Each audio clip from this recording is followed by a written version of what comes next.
Good morning.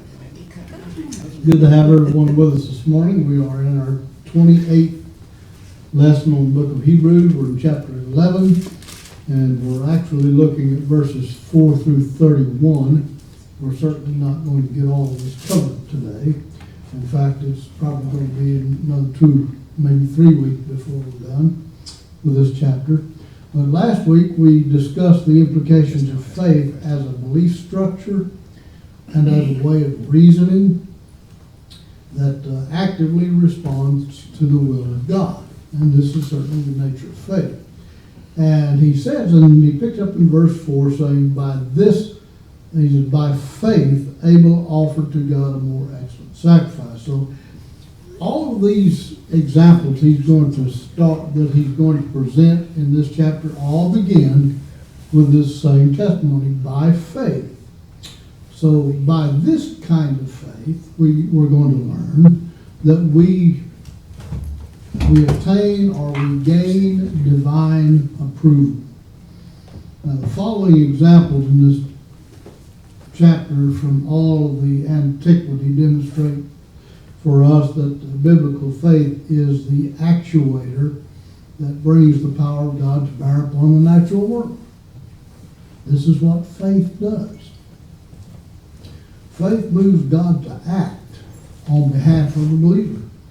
Because of faith, God forces things in the natural world to respond to the needs of the faithful. And the writer is going to use no less than 25 examples in chapter 11 to illustrate this point. And he begins by saying, by faith, Abel offered to God a more excellent sacrifice than Cain, through which he obtained a witness that he was righteous, God testifying of his gifts, and through it he, being dead, still speaks.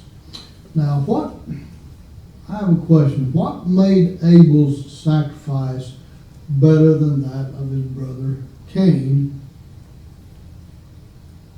I always thought his attitude, his heart. Heart?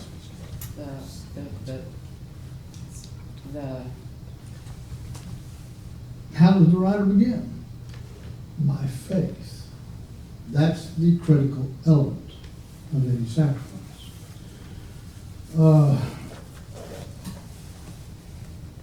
As opposed to substance. Now I'm talking about whatever he offered, that's substance. Faith stands even over and above the substance. Without the faith, the substance is meaningless. So by faith, he offered up his offering. So that's the critical element. And the context is the offering of the first fruits. Abel had faith and Cain didn't. Both men, at the proper season. I'm going to take a very careful look at this in Genesis chapter 4 because there are things in here we overlook on the surface.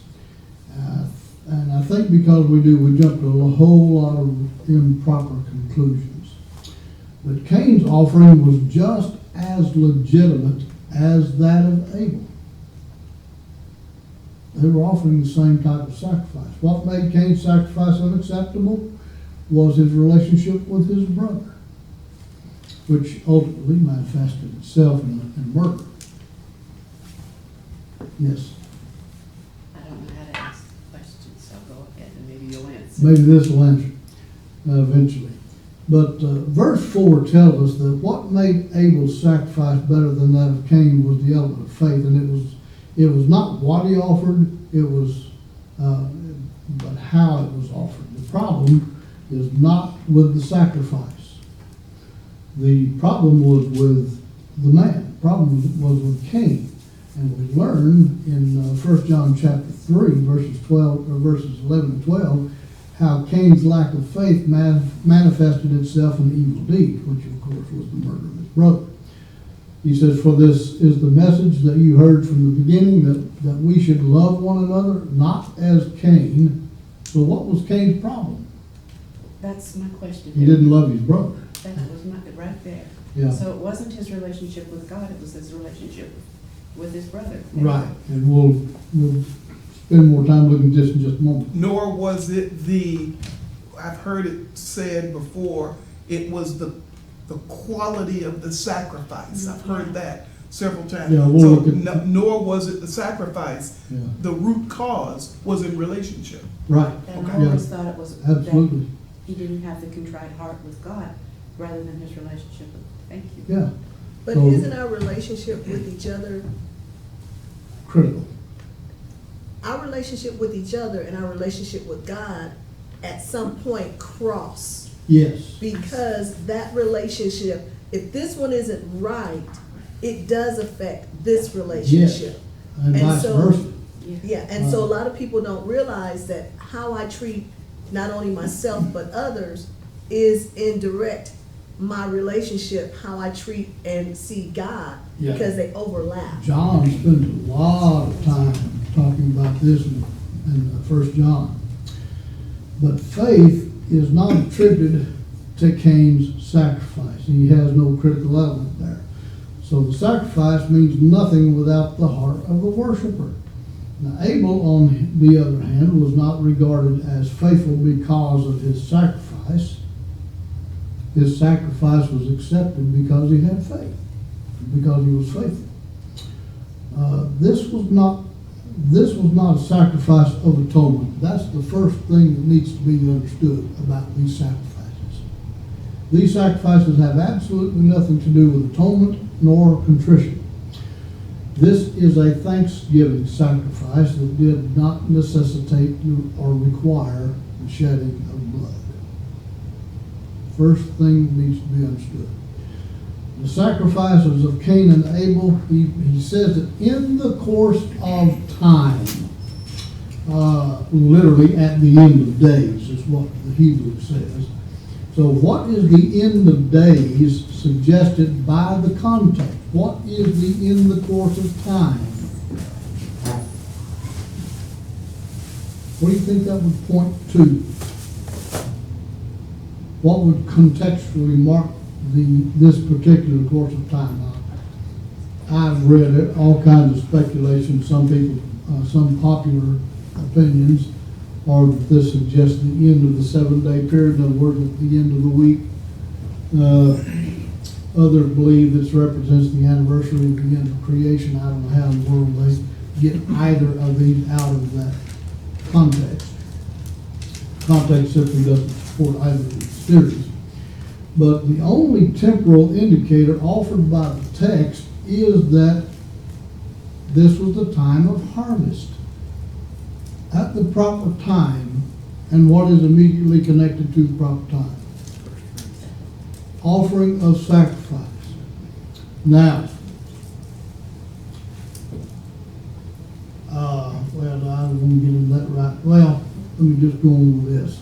In the course of time would refer to the end of harvest and at the time of first folds. Why? Because Cain is offering of his first fruits, and Abel is offering of his flock, firstling of his flock.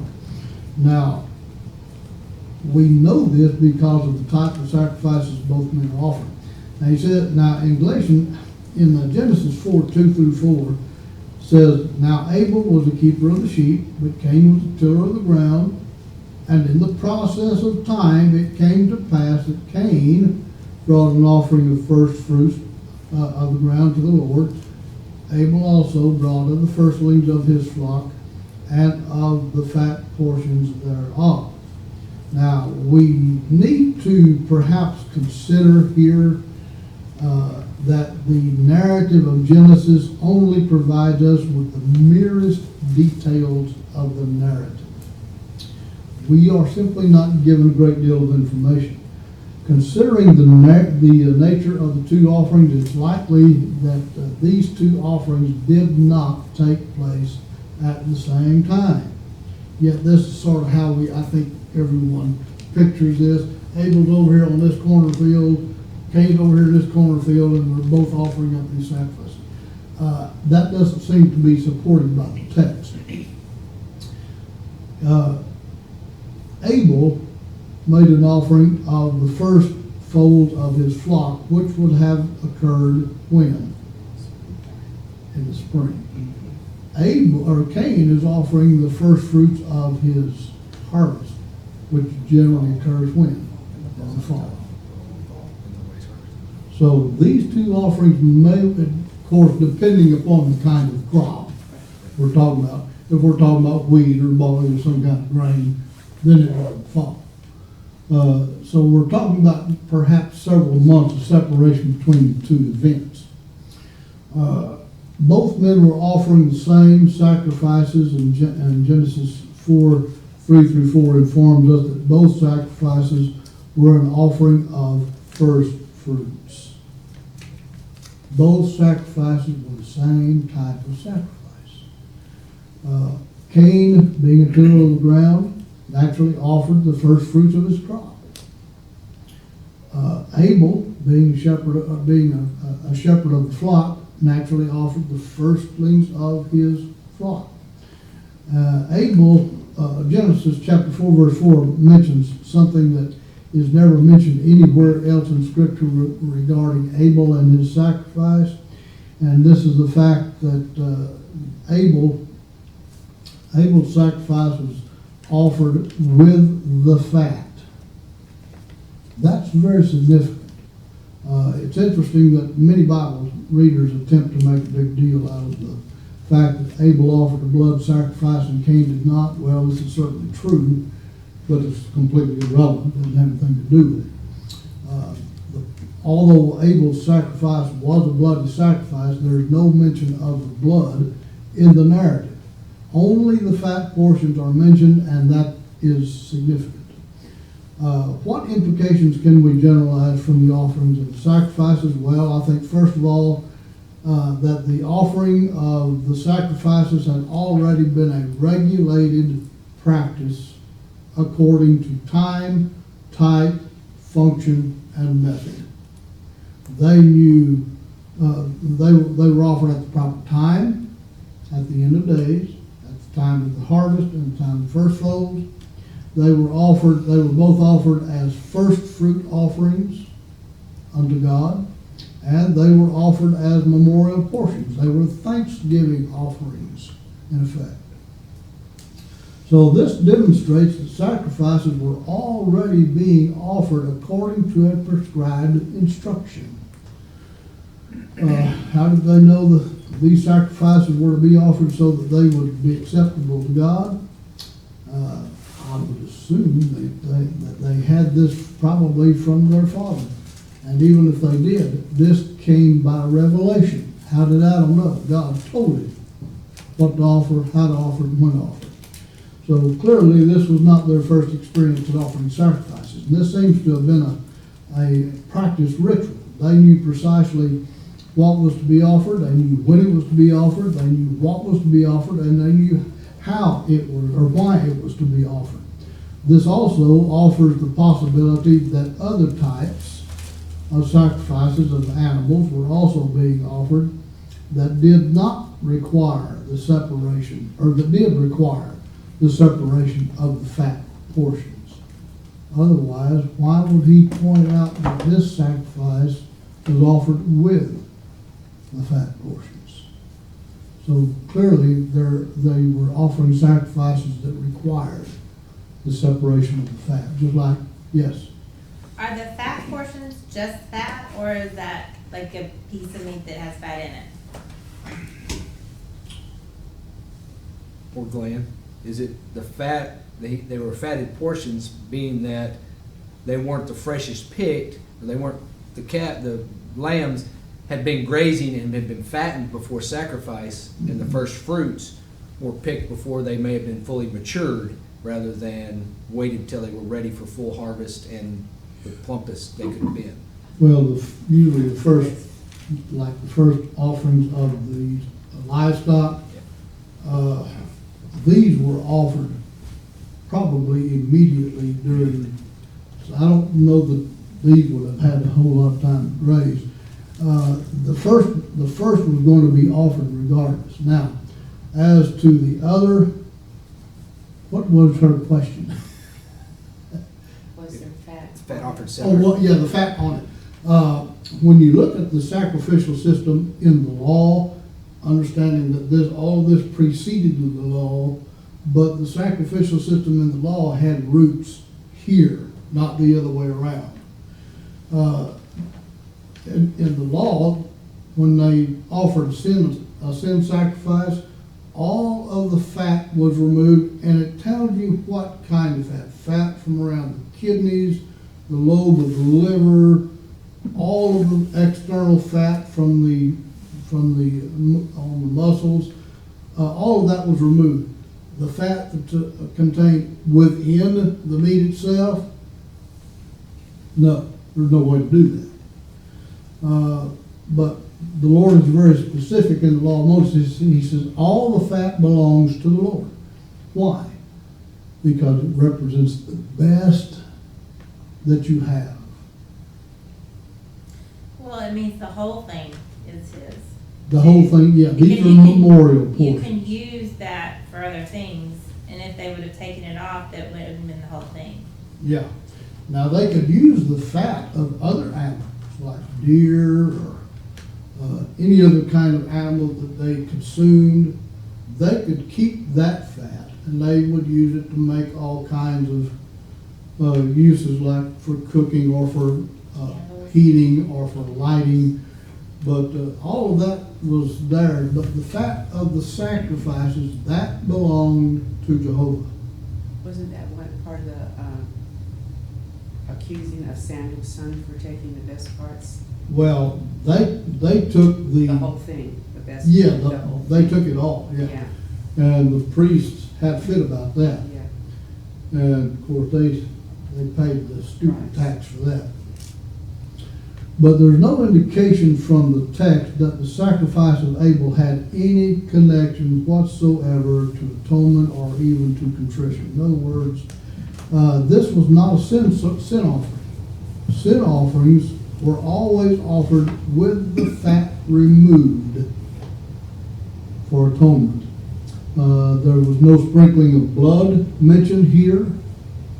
There was no removal of the intestines or refuse mentioned. This animal was offered up as a whole burnt offering.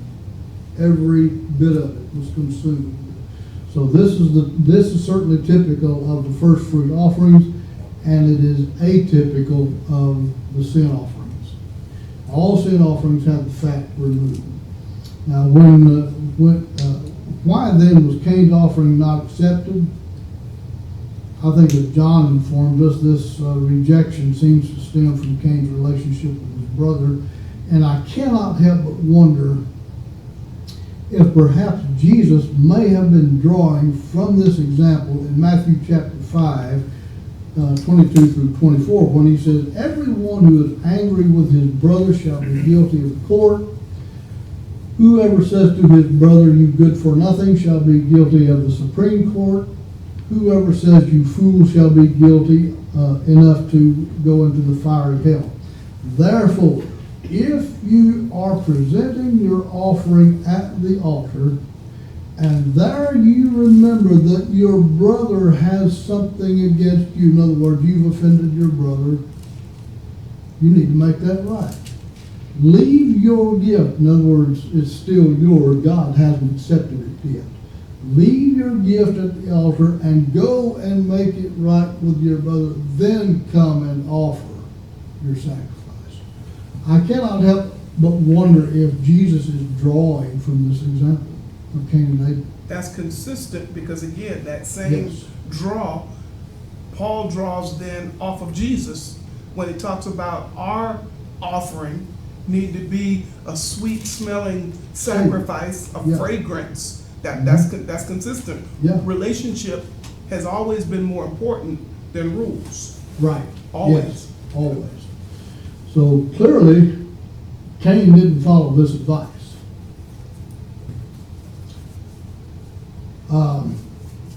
Anyone have any questions about the Cain and Abel's narrative before we move on? What was it that he didn't like, that God didn't Because- like? He wasn't here when we talked about it. The difference between Cain's sacrifice and Abel's sacrifice was not what they were offering, but the heart of the men who offered it. John tells us in 1 John that Cain's problem was the fact that he does evil. This man hated his brother.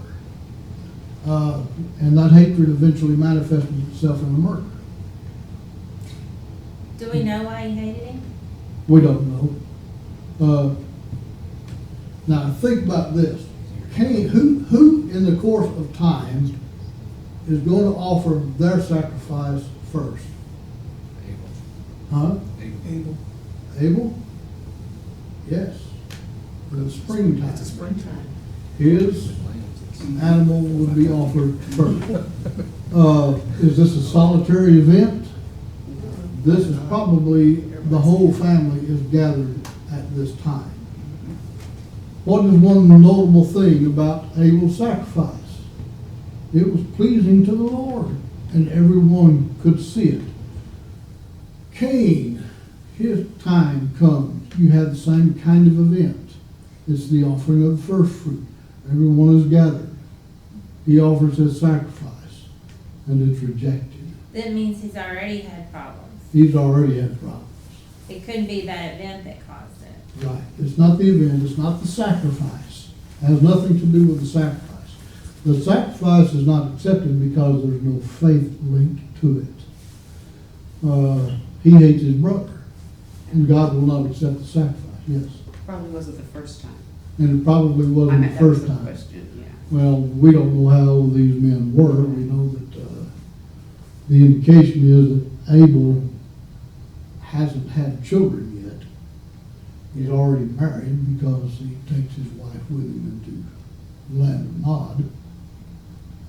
Doesn't say he got his wife there. It just simply says that he went to the land of Nod and his wife conceived and bore children. So evidently he took her with him. But there's a lot of things we can only speculate, but there are a lot of good generalizations that come out of this, too. A lot of things that need to be considered. Anything else before we move to verse 5? In verse 5, he talks about Enoch. By faith, Enoch was taken up so that he did not see death. Interesting statement. How many times has this happened in Scripture? I love two. I'm sorry, I have one more question. Okay. Back to the symbolism. So what would symbolize our sacrifice? Our life? Our worship? Prayer? Well, all of it. The practice of the burnt offering. This is the most significant practice of the sacrificial system, because the burnt offering represents all that I am and all that I have. Everything about me is consecrated to God to be used for God's good pleasure. Burnt offerings were a sweet-smelling savor sacrifice to God.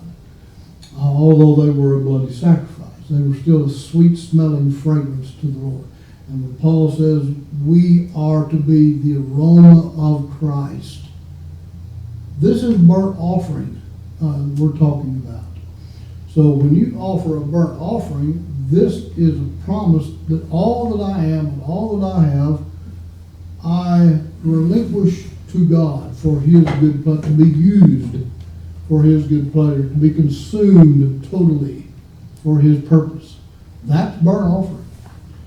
Thanksgiving sacrifices, or first fruit sacrifices, these are thanksgiving offerings for the harvest, for the increase of the herd. Not quite the same type of sacrifice as a burnt offering, but the term burnt offering can be loosely applied. Anything that was consumed upon the altar was a burnt offering in that respect. But what the Lord signified as the burnt offering was an entirely different type of sacrifice. Did that answer your question? Yes, here. Again, you both very elegant defense of the fact that his attitude was wrong. There's no question about that. The Lord said in his life. At the same time, I think the key word you brought up is speculation, either way. Because you mentioned the harvest in the spring at a different time. Well, if it's wheat, which they did raise wheat. That King could James very calls it well have been in, yeah. both in the spring, so there's a lot of speculation Yeah. both ways, and I tend to lean toward the belief that it was actually both his attitude and his sacrifice. He raised crops, but when God asked for animal sacrifice, and he could have just as well, Cain could have traded. Well, that's a popular assumption, but is the offering of grain offering unacceptable to the Lord? Oh, no, you're right, but specifically, it seems to me in this context that he was asking for a blood sacrifice. Now, that's speculation on my part, I admit it. Well, But I think there's speculation on the other end too. it isn't speculation because he identifies the kind of sacrifices. This is the offering of first fruits. Cain is required to offer what he offered. His first fruit was the fruit of the ground. And this is how it starts. Cain offered of the first fruit of his harvest. The next phrase is very significant. Abel also offered of his first fruits. So this identifies the kind of sacrifice that this is. And first fruit offerings are always either the fruit of the ground or the flock of the first foals of the flock or the herd. They're both legitimate. The sacrificial system gets its roots here in the beginning because you see how these things are offered. So Cain's sacrifice did not require blood. Why? Because it's a first fruit offering of what the Lord had given him. What was the blessing of the crop? Or what was the blessing of his effort? It was the crop. It was the harvest. And it could have been that he wasn't mad at his brother. It could have been that he It could was be angry that he was having to give anything. his crop. It could have been anything. John just simply says that the man was evil. But it certainly included his anger toward his brother because Certainly he expressed included, himself in murder. yes. Unless he got drunk, and just did it in a rage, which is a very real possibility. He probably was harboring this hate, again, it's speculation, but he probably harbored this hate Now, for years. But in that context, he would have felt bad. Did it say that he felt bad? Well, his heart was hard, like you say, his attitude. Now- There's no question that was. we know that atonement offerings were offered. We see this as early as with men like Job. We see the practice of offering sacrifices for atonement. Obviously, it's got to have its roots here. If the offering had been an offering of atonement, what would Cain have been required to offer? Blood? Blood. He can't substitute his crops for that. But for the first fruit offering, he is required to offer a portion of that with which God had blessed him. The same as Abel. What if you weren't a farmer or a rancher? If What you're would not, your- if you're, What would your first fruits be? you don't, well, if you're not a farmer or a rancher, if you don't raise crops or livestock, does the first fruit offering even apply to you? Well, you have to show your gratitude somehow, I would think. That would be a thank offering, and you certainly offer this in various ways. The Israelites were required to offer their children, their firstborn sons. This is a first fruit offering. Your sons will be dedicated to the Lord. And as a substitute for the offering of your son, firstborn son, you would offer a lamb or a bull for your son as a burnt offering. So he's redeemed. But look at the foundation to all of this, and I can't help but appreciate the parallel for us today.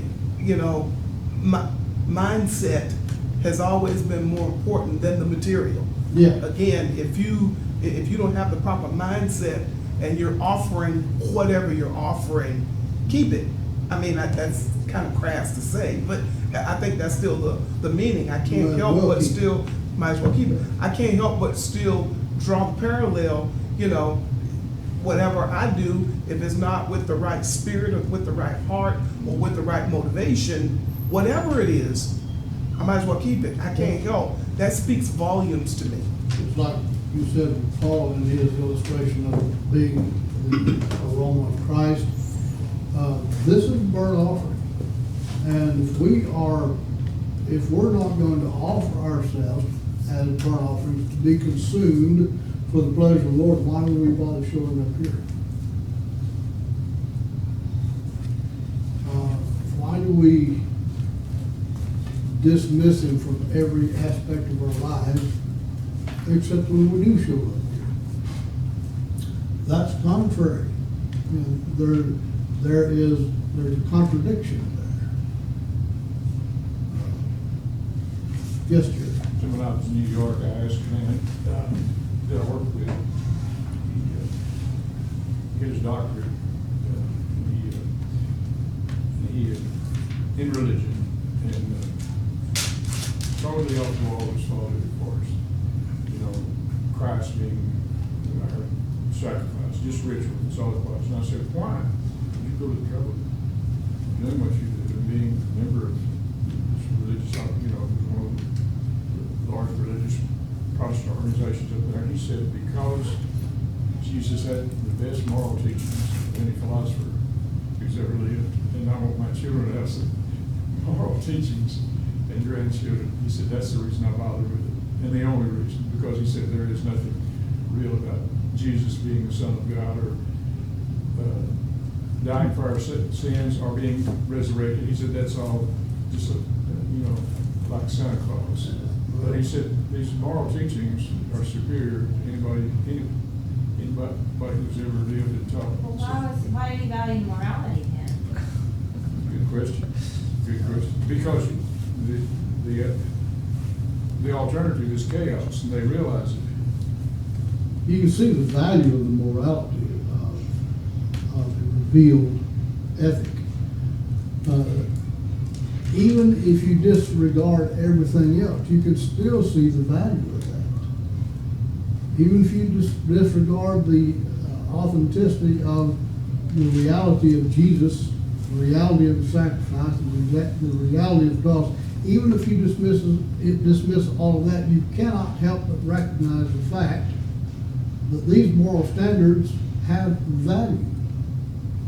I asked her, I was talking in this situation to the gospel preacher, and at the time I considered him a faithful preacher. And I think he was. But he said, you know, if people were wrong about all this, moral teachings of Christ are so important for our children and grandchildren. You can't say it's all been in vain. And I thought about that, and I thought about that. There's something about it. It's true, but it just smelled to me. And that man eventually left the church and became Well, what is it that gives value to this moral standard? Well, a productive life, productive citizen in That would be society. the result.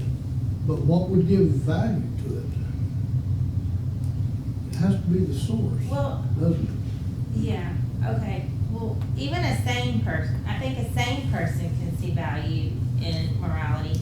But we live in a time where people There is don't see no- value in morality, so does that mean they're insane?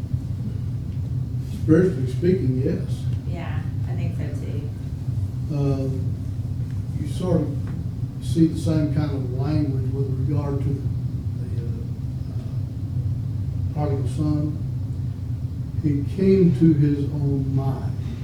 In other words, common he's sense. viewed as being, this guy's gone insane. And then he came to his mind. He finally got some sense. It took a lot to get his attention, didn't it? 2x4 would have worked faster. Yeah. But Well, it- in defense of both the fellows I mentioned, if you look at world history, go back, and the chaos that existed in the first century, when the gods spoke, we're gonna be preached by Paul and others, and then you see the result over the centuries, slavery abolished, all kinds of things. There is, I can see where both the guys were coming from, because the alternative to it was chaos, and that's what existed. Yeah, these principles work whether or not we believe the source or not. Right. It's just like God giving blessings. Who does he give blessings to? Sun shines upon Just and unjust. the just and the unjust alike. Rain falls upon the just and the unjust alike. Good things happen to bad people. Good things happen to bad people. Bad things happen to good And people. bad things happen to good people. These are standards of reality that God has put in motion. These standards of morality work regardless of what, these are just divine principles that are established for the welfare of man. And these work whether we accept the source or not. The fact that a man does not believe in God, does that mean he'll never see rain? The rain still comes, sun still shines. He just denies the source. These principles work whether we accept the source or not. Anything else? All right. Now, verse 5 and 6. Enoch was taken up. By faith, Enoch was taken up so that he did not see death. How many times do we see this in Scripture? I know it too, but you're gonna tell me I'm wrong. Huh? I said, I know it too, but you're gonna tell me I'm No, wrong. you're absolutely right. Twice. Once with Enoch, once with Elijah. Yeah. He was not found because God took him away, for before he was taken, he was commended unto God as one who pleased God. In his generation, Enoch stands as an anomaly. Enoch was the great-grandfather of Noah, and he lived in a generation of wicked men, Jude tells us in verses 14 and 15. Yet, because of faith, he was pleasing to God. And I don't see this as a matter of comparison in as much as he is faithful as compared to these. No, his faith was accounted as faithful according to the standard of God. God considered him faithful in spite of the fact that everyone else in the world was displeasing to God. And it seems that faith had all but disappeared from the earth by this time. Yet, faith was preserved in Enoch's time and in his line, because 2 generations later, we're going to see Noah appear. Who was the father of Noah?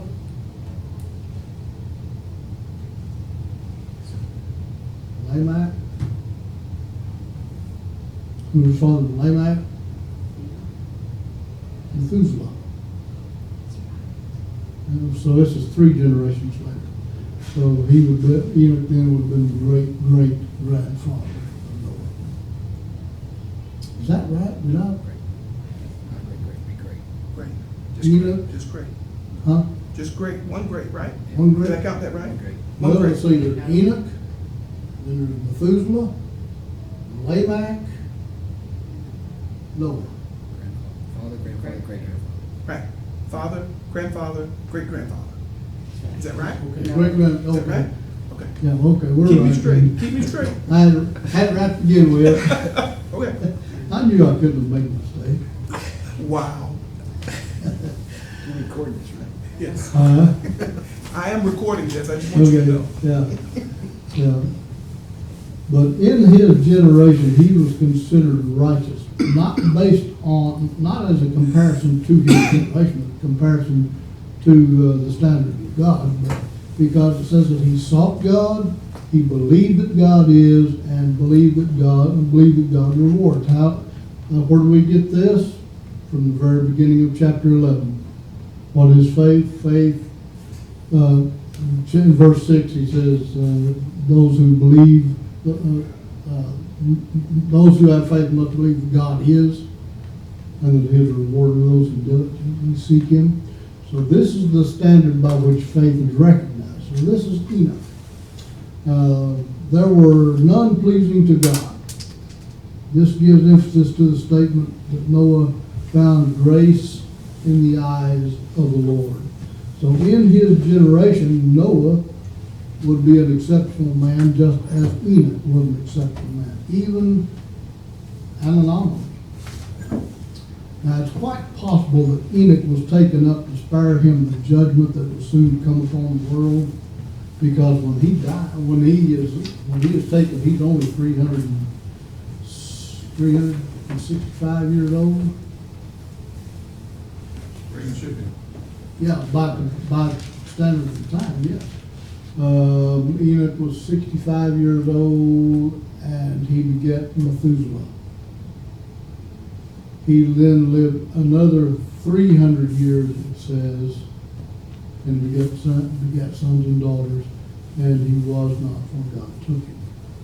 So 365 years old, relatively young, very young. He's middle-aged.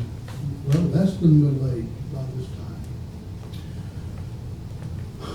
We're out of time. Better stop right there. We'll pick up with Noah in verse 7 next week. Any questions or comments?